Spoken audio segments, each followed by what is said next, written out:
Assalamualaikum warahmatullahi wabarakatuh. Shalom.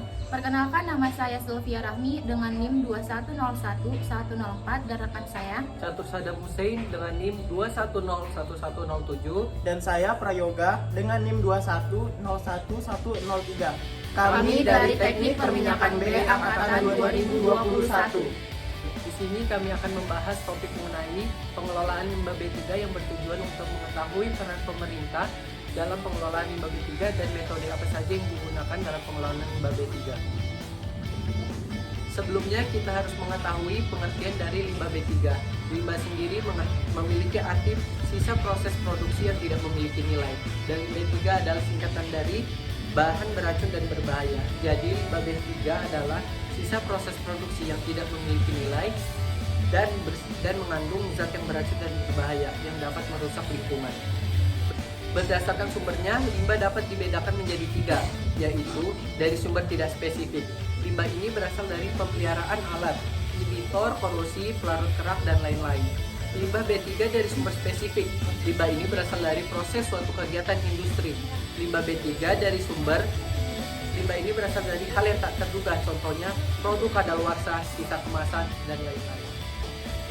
Limbah dapat dikatakan berbahaya dan beracun jika ia memiliki sifat-sifat seperti mudah meledak, mudah teroksidasi, mudah menyala, mengandung racun, dan bersifat korosif yang dapat menyebabkan iritasi atau menimbulkan gejala-gejala kesehatan seperti karsinogenik, teratogenik, dan mutagenik. Dalam mengurangi limbah B3, diperlukan kegiatan pengelolaan limbah yang meliputi kegiatan pengurangan, penyimpanan, pemanfaatan, pengolahan, penimbunan, pengumpulan, penetapan, pengangkutan, pembuangan, dan penanggulangan pencemaran lingkungan hidup, serta pemulihan fungsi lingkungan hidup.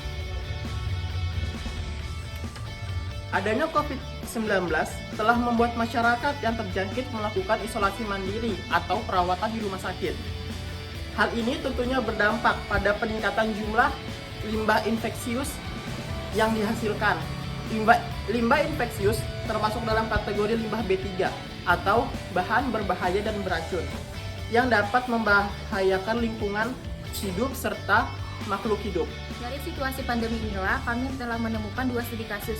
Yang pertama di daerah Kabupaten Sidoarjo yang pernah menjadi daerah zona merah penyebaran COVID-19 yang tentunya tidak terhindarkan dari permasalahan limbah B3 yang dihasilkan oleh sektor pasienkes maupun masyarakat.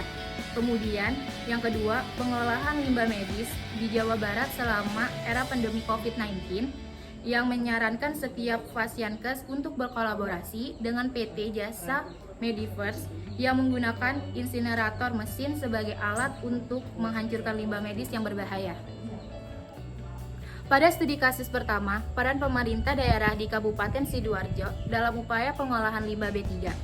Penelitian ini menggunakan pendekatan kualitatif dengan sifat deskriptif.